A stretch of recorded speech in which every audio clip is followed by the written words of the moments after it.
सैया से उठे। देखो महाराज जी, निषाद राज के रोने का कारण क्या था?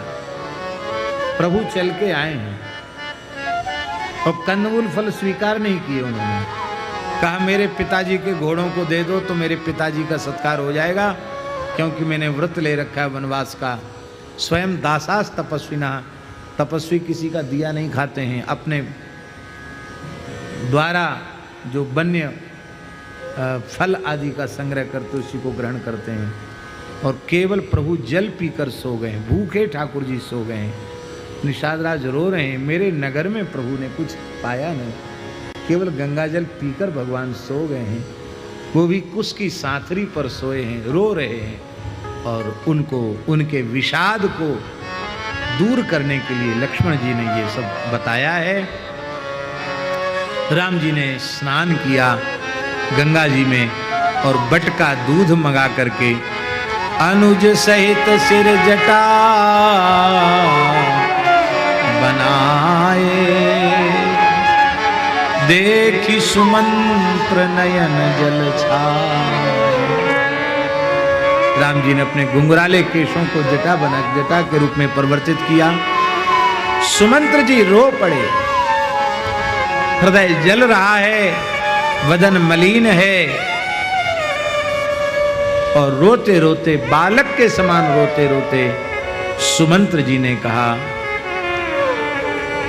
कौशल नरेश चक्रवर्ती महाराज दशरथ जी ने अपने इस सखा को और अपने इस मंत्री को, सेवक को आज्ञा दी है कि तुम राम जी के साथ रथ लेकर के जाओ, वन को दिखा करके गंगा जी में स्नान करा के दोनों भाइयों को जानकी जी के सहित रथ में विराजमान करके फिर अयोध्या ले आना।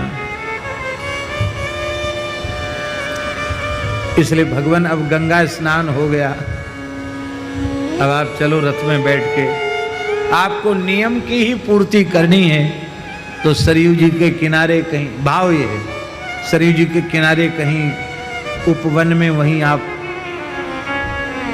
नियम पूर्ति कर लेना 14 वर्ष की। लेकिन मुझे तो महाराज की यही आज्ञा है, आप चलो।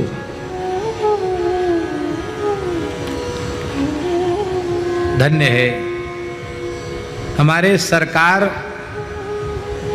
कमल से भी करोड़ करोड़ गुना कोमल है। और महाराज जी कठोरता धारण करते हैं तो वज्र से भी। सुमंत्र जी नृप अस कयो गुसाय जस, कहि करो बलि सोए, नृप करि बिनती पायन परयु, दीन बाल जिमिरो।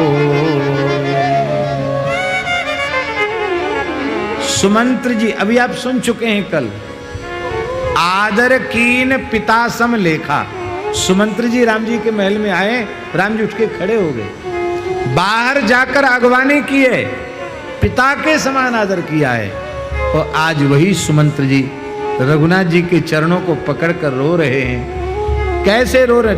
दीन बाल जिमि रोए, जैसे कोई छोटा बालक अपनी माँ के पास मचलता है, रोता, ऐसे रो रहे हैं। लेकिन सरकार जैसे बैठे थे वैसे ही बैठे, अपने विचारों में अविचल। हा हा हा।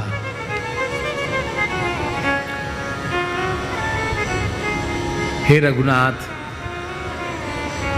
अवध को अनाथ न करो, आप अवध को सनाथ बना दो। बहुत देर तक रोते रहे सुमंत्र जी। राम जी ने उठाकर हृदय से लगाया और बड़े प्रेम से कहा, आप मेरे पिता के समान आदरणीय हैं। शिव दधीच हरिचंद नरेसा, सहे धर्म हिति हित कोटि कलेसा। रंच देव बलि भूप सुजाना, धर्म धरेउ सही संकट नाना। और धर्म वो है क्या? बोले धर्म न दूसर सत्य समाना, आगम निगम पुराण बखाना। सत्यान नास्ति परो धर्मः, सत्य से बढ़कर कोई धर्म नहीं है। और उस धर्म के प्रधान अंग सत्य को आदर देने का संकल्प हमने किया है। उस सत्य का दृढ़ता पूर्वक पालन का संकल्प हमने किया है। आप मेरे पिता के समान हैं, आप आशीर्वाद दीजिए कि मैं उसमें सुदृढ़ रह सकूं। आप रो करके उसको डिगाइए मत।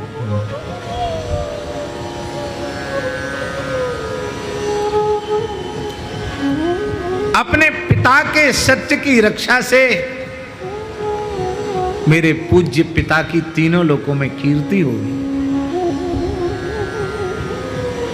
सारे जगत का हित होगा, सबका हित होगा, सबका कल्याण होगा, मेरे भी सुयश का विस्तार होगा। और यदि हम त्यागेंगे तो सबकी अपकीर्ति होगी। और आप जानते हैं जिसकी अपकीर्ति है वो जीवित भी मृतक के तुल्य है, क्योंकि कीर्तिर यस्य सा जीवति। जो जिसकी कीर्ति है वो जीवित है, जिसकी अपकीर्ति है वो तो जीवित भी मरे हुए के तुल्य है। इसलिए पिता के चरणों में प्रणाम करना, हमारी तरफ से प्रार्थना करना और कहना कि आप कभी हमारी चिंता न करें।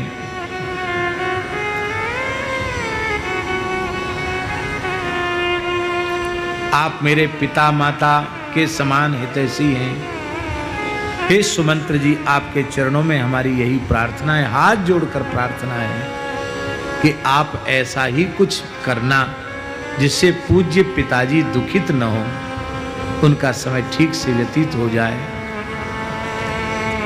लक्ष्मण जी कुछ अट्टपट्ट बोलने लगे। उसका कारण यह है कि लक्ष्मण जी का रघुनाथ जी में अगाध प्रेम है, तो उनको लग रहा है कि सब नाटक हो रहा है। अरे पिताजी भी रो रहे हैं, मना कर देते, नहीं देते वरदान, मरे तो भले ही मर जाए, लेकिन नहीं, ये सब नाटक हो रहा है। वो नाटक भी सीधे साधे राम जी को परेशान किया जा रहा है इस नाटक में। तो लक्ष्मण जी ने कुछ अट्टपट्ट वाणी बोल दी। भगवान ने कहा, हे सुमंत्र जी, बच्चों की बातें नहीं बड़ों के सामने कही जाती हैं। लक्ष्मण बालक हैं, तो आवेश में कुछ कह दिया। मेरी शपथ है ये पूज्य पिताजी को मत सुना। सकुचि राम निज शपथ दिवाई, लखन संदेश कहिए जन जाई। हा हा हा। सुमंत्र जी ने रोते हुए कहा, मैं सूना रथ लेके जाऊंगा, लक्ष्मण जी तो आपके साथ रहेंगे ही, आपकी आज्ञा हो तो मैं श्री जानकी जी को रथ पर विराजमान करके ले जाऊं। कम से कम हमें भी धैर्य होगा, पिताजी को भी धैर्य होगा, माताओं को धैर्य होगा, प्रजा को धैर्य होगा। जानकी जी को तो ले जाएं। और ये श्री किशोरी जी की इच्छा है। मई के ससुरे सकल सुख, जब ही जहां मनुमान।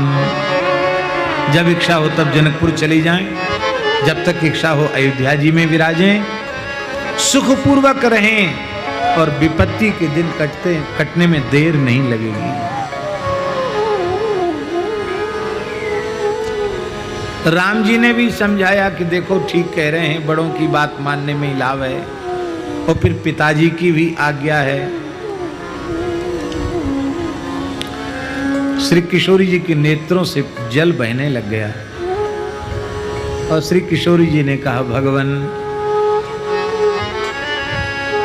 मैं आपसे कुछ पूछ रही हूं, आप बिना पंडिताई को उत्तर देना। आप तो पंडित हो, पंडित लोग बात खूब बनाते हैं।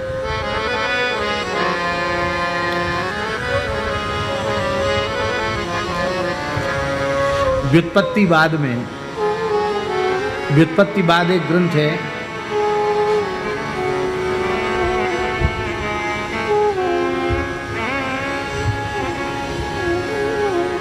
तो वहां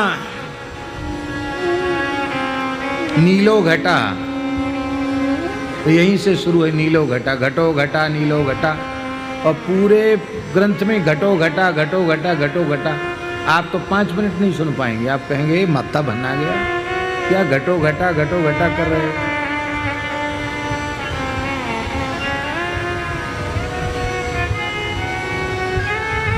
पढ़ाने वाले पढ़ाते हैं, पढ़ने वाले कुशाग्र बुद्धि के होने पर भी उनका माथा गर्म हो जाता है। क्या कह रहे हैं?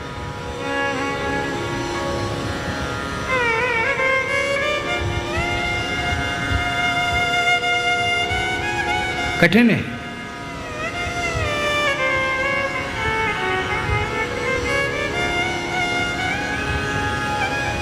तो पंडित लोग है तो इतनी सी बात, नीलो घटा, और नीलो घटा का पोथन्ना बना के धर दिया। बड़े बड़े पंडित लोग भी समझ नहीं पाते घटो घटा क्या है। तो राम जी से कहा सरकार पंडिताई तो दिखाना नहीं, जैसे मैं सीधे साधे सरल भाव से निश्चल भाव से आपसे पूछ रही हूं वैसे ही आप उत्तर देना। सरकार, किशोरी जी रो रही है और सरकार मुस्कुरा गए। हाँ कहो, क्या वाणी है हमारी किशोरी जी की। प्रभु करुणामय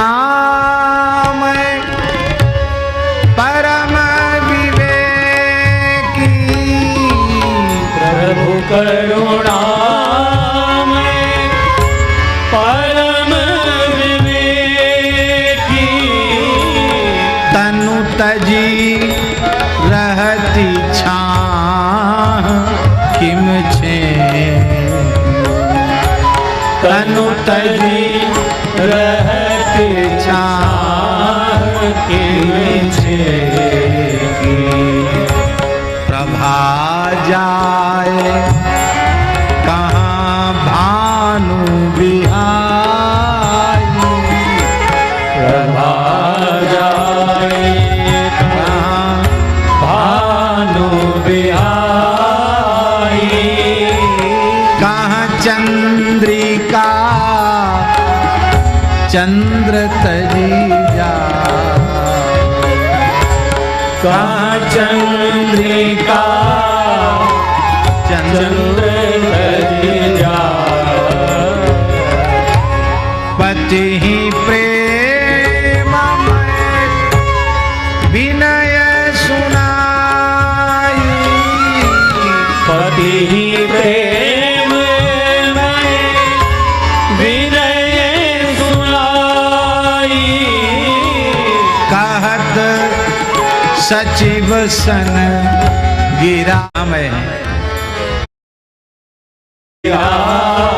सुहाई, कहत सचिव सन गिरा सुहाई। आहा, हे प्रभु आप करुणामय हैं, परम विवेकी हैं, आप ही कृपा करके बताइए काया की छाया क्या काया को छोड़कर रह सकती है? सूर्य की प्रभा क्या सूर्य से अलग रह सकती है? क्या चंद्रमा की चंद्रिका चांदनी क्या चंद्रमा से अलग रह सकती है? फिर मैं कैसे अलग हूं? क्योंकि ये तो नित्य सिद्ध अनादि दिव्य दंपति, गिरा अर्थ जल बीच सम, कहियत भिन्न न भिन्न, बंदों सीताराम पद नहीं पर प्रिय की। ये स्वरूप क्या है? एक ज्योतिर्भूद्वेधा राधा माधव रूपकम, एक ज्योति रभूद्वेधा राधा माधव रूपकम। भैया जी इसी प्रकार एक ज्योतिर्भूद्वेधा सीता राघव रूप।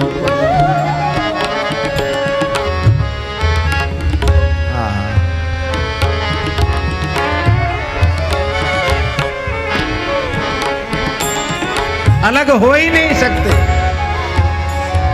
शब्द और शब्द का अर्थ शब्द को छोड़कर कहां जाएगा? जल की तरंग जल को छोड़कर कहां जाएगी? और हे सुमंत्र जी, आप मेरे लिए ससुर के समान पूजनीय हैं। मैं आपकी बहू हूं। मैं यदि आपके सामने कुछ बोलूंगी तो अमर्यादा हो जाएगी। इसलिए मुझे आशीर्वाद दीजिए कि मुझे आपके सामने कुछ कहना न पड़े, मैं आपको उत्तर न दूं। मेरी प्रार्थना है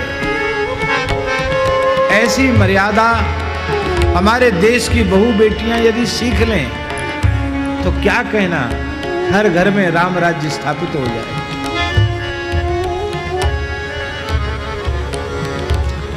ऐसे बढ़ चढ़ करके बोलती, ऐसे बढ़ चढ़ करके बोलती हैं माताएं, ना सास की मर्यादा, ना ससुर की मर्यादा, ना जेठ की मर्यादा। किसकी मर्यादा रखती बोलो? जिस पति को विष्णु रूप मानकर कन्या के पिता ने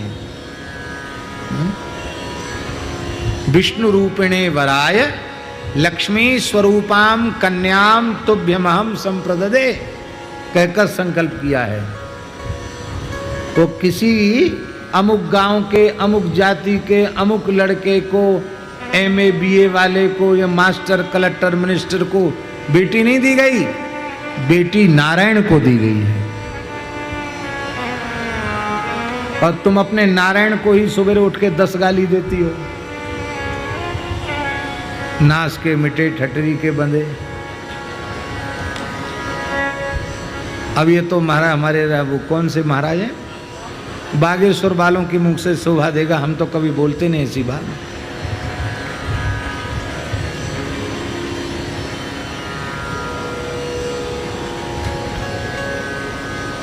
भाई प्रार्थना है माताओं से, पति की मर्यादा, सास ससुर की मर्यादा, माता पिता की मर्यादा। बड़े दुख की बात है महाराज जी, कन्याएं माता पिता की मर्यादा नहीं मान रही हैं। बड़ी तेजी से, बहुत दुख की बात है। ये पवित्र पीठ ये सब कहने के लिए नहीं है, लेकिन क्या करें, समाज और राष्ट्र को अच्छी बात सुनने को मिले, उसका और कोई स्थान बताओ, इसके अतिरिक्त कोई हो तो बताओ। महाराज जी, अच्छे परिवारों की लड़कियां मुसलमानों के साथ भाग रही हैं। आपके ललितपुर में भी घटनाएं हो रही हैं, बहुत बड़ा शहर नहीं है।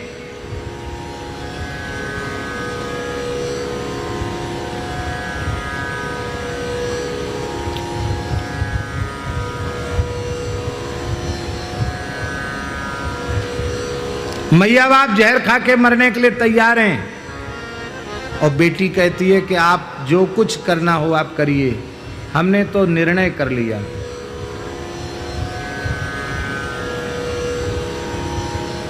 जहां नारी का सबसे अधिक तिरस्कार है वहां नारी भाग रही है।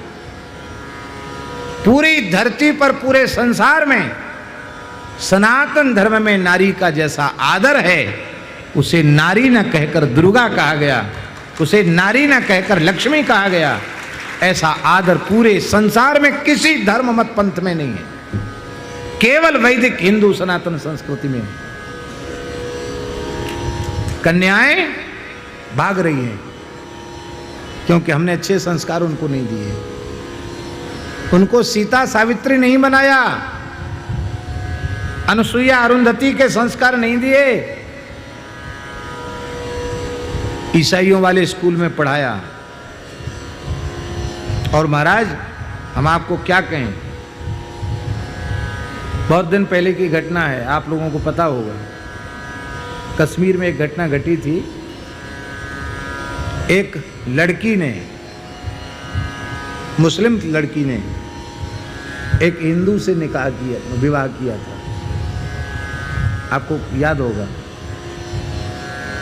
पुलिस के संरक्षण में थाने में ले जाकर उसकी बूटी बूटी काटी गई और ये कहा गया कि तुमने जो हमारे समुदाय की लड़की से विवाह किया, उसका ये इनाम तुमको दिया जा रहा है। आपको पता है इस घटना का?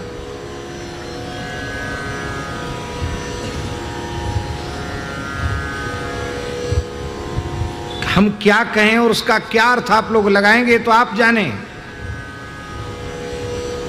लेकिन ये बात बिल्कुल पक्की समझ लो, जब तक हिंदू समाज ईंट का जवाब पत्थर से नहीं देगा, तब तक निरंतर हमारा क्षरण होता चला जाएगा। आपकी बहू बेटी पर कुदृष्टि करने वाले की आंख फोड़ दो, उसको छू कर दूषित करने वाले के हाथ काट लो। यदि आप में अपने पूर्वजों का खून रक्त बह रहा है ईमानदारी से, तो और ऐसा बेटा हो या बेटी जो अंतरजातीय विवाह कर रहे हैं या दूसरे धर्म में जा रहे हैं, उनका सर्वथा त्याग कर दो, चाहे जितने प्रिय हो। समझ लो मेरी दृष्टि में मर गए, वो समाप्त हो गए, खत्म हो गए। आप में हिम्मत नहीं है, आप स्वयं बुज़दिल हो गए, आप कमजोर हो गए।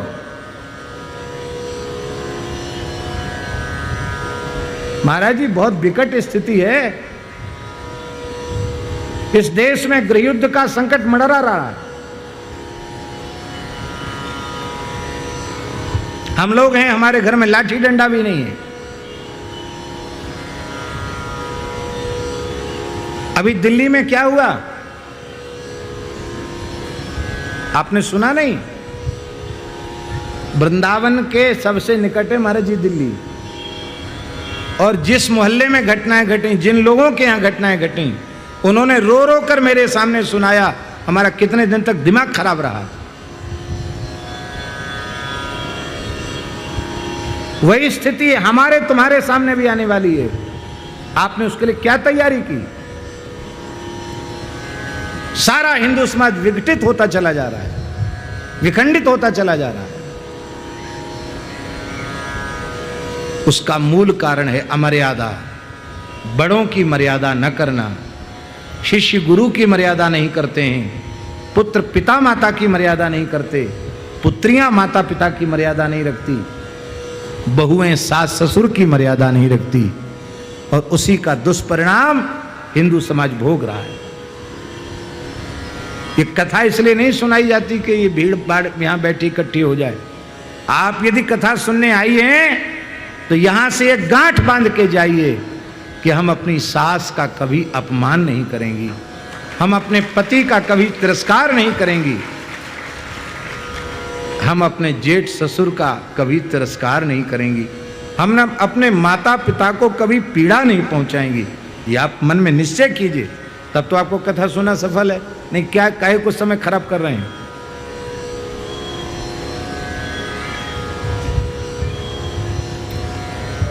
हमारा ब्रह्मत्व भी चला गया महाराज जी, हमारा क्षत्रियत्व भी चला गया, हमारा वैश्यत्व भी चला गया, और हमारा शूद्रत्व भी चला गया।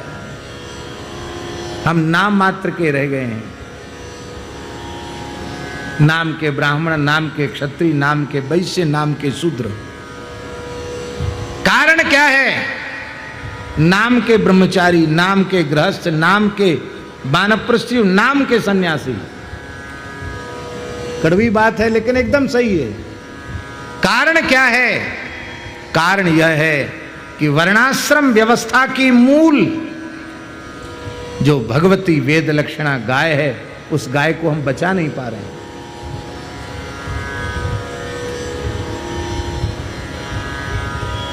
ब्राह्मण धरती और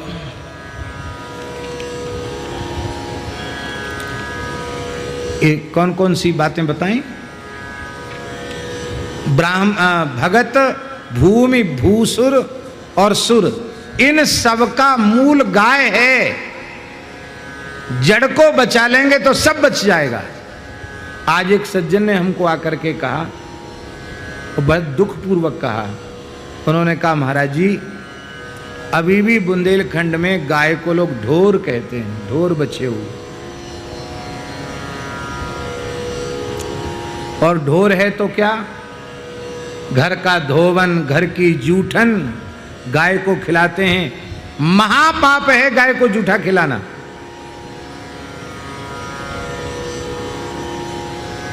आप भोजन करने बैठे हो, एक रोटी एक पूड़ी जो भी है, आप पहला ग्रास गाय को अर्पित करो।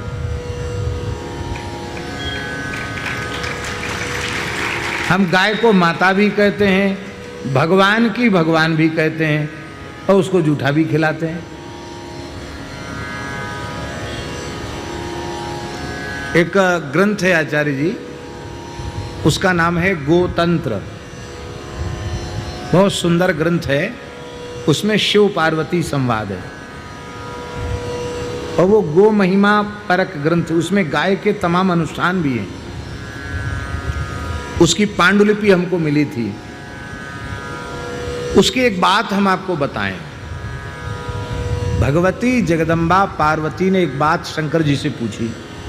उन्होंने कहा, भगवान आपने गाय की इतनी महिमा बताई, गाय ही महालक्ष्मी है, गाय ही महाकाली है, गाय ही महासरस्वती है, आपने तो गाय को सब कुछ बता दिया। और प्रायः लोग गोपालन करते हैं और प्रत्येक गाय को आपने कामधेनु बताया, फिर भी संसार के जीव दुखी क्यों हैं? गो सेवा भी कर रहे हैं, गोपालन भी कर रहे हैं।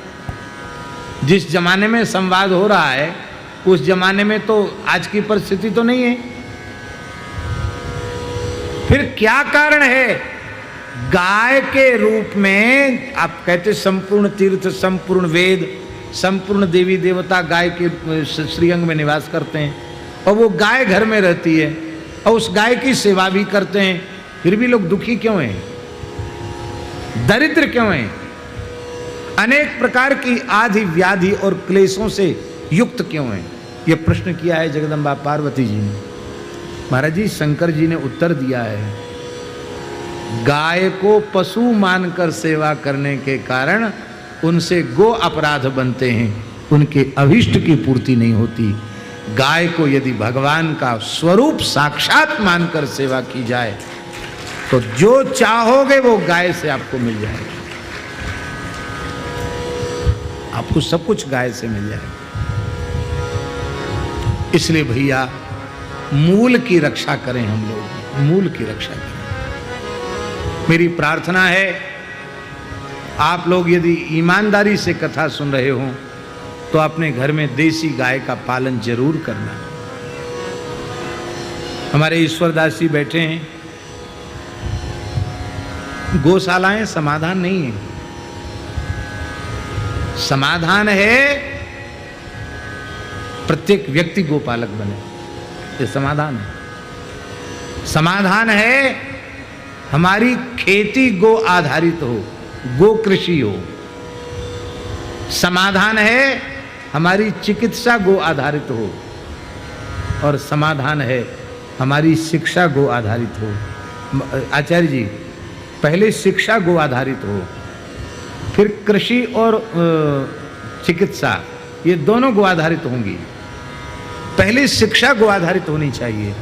हमारा विचार तो ये है कि प्राथमिक पाठशाला से लेकर के स्नातक तक ग्रंथों का निर्माण होना चाहिए कि प्राइमरी तक गाय के संबंध में ये पढ़ाया जाएगा, मिडिल तक ये पढ़ाया जाएगा, इंटर तक ये पढ़ाया जाएगा, बीए में ये पढ़ाया जाएगा, एमए में ये पढ़ाया जाएगा। और जो वैज्ञानिक गाय के पदार्थों पर, गव्य पदार्थों पर रिसर्च करें, उन्हें भारत सरकार सम्मानित करेगी, पुरस्कृत करेगी। उन्हीं को पद्म भूषण, पद्म विभूषण, पद्मश्री आदि सम्मान उनको मिलेंगे।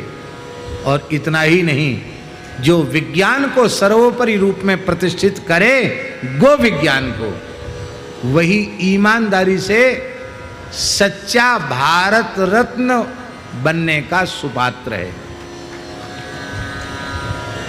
अब कोई बनाए ना बनाए, वो तो बना बनाया भारत रत्न है। आपको अन्यथा लगेगी बात कहने में, लेकिन मैं ऐसा मानता हूं कि पूज्य स्वामी दत्त शरणानंद जी महाराज पथमेड़ा महाराज इस समय के भारत रत्न है। वो कोई डिग्री उपाधि उनको चाहिए नहीं, वे तो साधु हैं, लेकिन जैसा निरंतर गोवंश के लिए उनका जीवन समर्पित है, एक एक श्वास गाय के लिए समर्पित है, और आज इस विषम परिस्थिति में भी पूरे देश में उनके द्वारा जागरण हो रहा है, विचरण हो रहा है, भ्रमण हो रहा है, और 1.5 लाख से ऊपर गोवंश की सेवा उनके द्वारा हो रही है। तो हम तो ऐसा स्वीकार करते हैं कि भले कोई उपाधि उनको दे न दे, और कोई दे तो शायद वो लेंगे भी नहीं। फोटो खिंचाते नहीं, उपाधि कहाँ से लेंगे? पैर छुआते नहीं, फोटो खिंचाते नहीं, पैसा छूते नहीं। लेकिन मुझसे कोई कहे तो मैं कहूँगा स्वामी दत्त शरणानंद जी इस युग के भारत रत्न हैं। भारत रत्न नहीं, वे इस धरती के रत्न हैं। श्री वृंदावन बिहारी। श्री जानकी जी ने कहा, आप मेरे ससुर के समान हैं। मैं आपके सामने बोलती हुई, तुम पितु ससुर सरिस हितकारी, उतरी देऊं फिर अनुचित भारी, उतर देऊं फिर अनुचित भारी। और ऐसा कहकर एक बात तो किशोरी जी ने ऐसी कह दी महाराज जी कि सुमंत्र जी अपने आप को रोक नहीं पाए। उन्होंने कहा, किशोरी जी ने कहा कि मैं आज भी आपके सामने उफ नहीं करती, एक शब्द नहीं बोलती, लेकिन इतना भी मुझे बोलना पड़ा इसलिए क्योंकि मैं बहुत भीतर से व्यथित हूं, दुखी हूं। ये बोलने के भी पीड़ा हमको हो रही कि मैंने आपसे इतनी भी बात क्यों कही। पर आर्त के चित रहे न चेतु। आर्त व्यक्ति वो कुछ कह दे तो बड़ों को उस पर बहुत उस अपराध को नहीं गिनना चाहिए, क्योंकि आर्त व्यक्ति, मैं आरता हूं।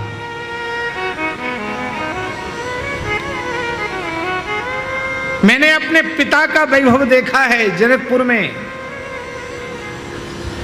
उनका भौतिक वैभव भी देखा है, उनका आध्यात्मिक वैभव भी देखा है। बड़े बड़े अमलात्मा, बिमलात्मा, योगेंद्र, महामुनिंद्र ब्रह्म ज्ञान लेने आते मेरे पिताजी से, ब्रह्म विद्या लेने आते मेरे पिताजी से, वो भी मैंने देखा है। और देवराज इंद्र उठकर जिन्हें अपने आधा सिंहासन प्रदान करते हैं, उन अपने पूज्य ससुर चक्रवर्ती महाराज का वैभव भी हमने देखा है।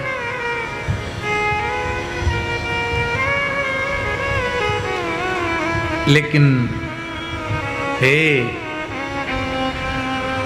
पूज्यवर,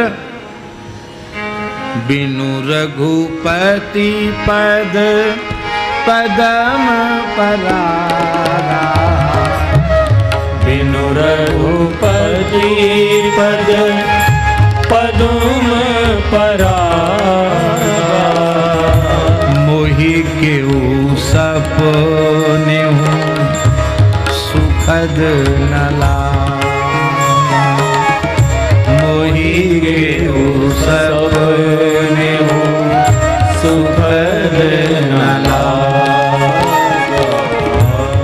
अगम पंथ वन भूमि पहारा, अगम पंथ वन भूमि पहारा, करी के हरि सर सरित अपार, करि के हरि सर सरित अपार, कोल किरात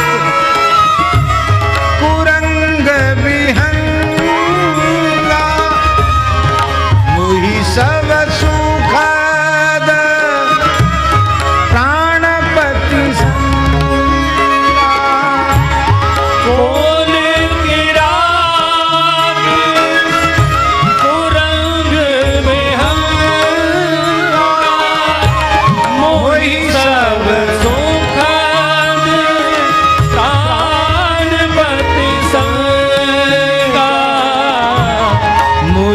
सब सुखद प्राणपति संगा, होई सब सुखद प्राणपति संगा।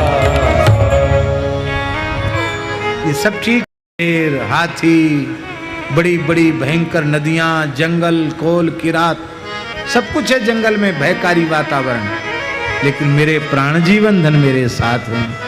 तो मुझे ये विपरीत प्रतिकूल ये भाव ही मुझे पीड़ित करने वाले नहीं हैं। इसलिए मेरी ओर से पूज्य पिताजी को, ससुर जी को, मेरी तीनों सासुओं को आप प्रणाम निवेदित करना और अपराध क्षमा करें। प्राणनाथ श्री रघुनाथ साथ हैं, देवर साथ हैं, तो फिर अब हमें कोई कष्ट नहीं है, ऐसे कह करके और श्री किशोरी जी ने नीचा सिर कर लिया। उस समय श्री सुमंत्र जी रथ पर विराजमान हो गए और कैसे वो अयोध्या की ओर जाएं, बार बार घोड़े रो रहे हैं। जासु वियोग विकल पशु ऐसे, प्रजा मातु पितु जिये ही कैसे। पर बरवस राम सुमंत्र पठाए, जाओ जाओ सुमंत्र जाओ, और सुरसर तीर आप तब आए। स्वयं गंगा जी के तट पर आ गए।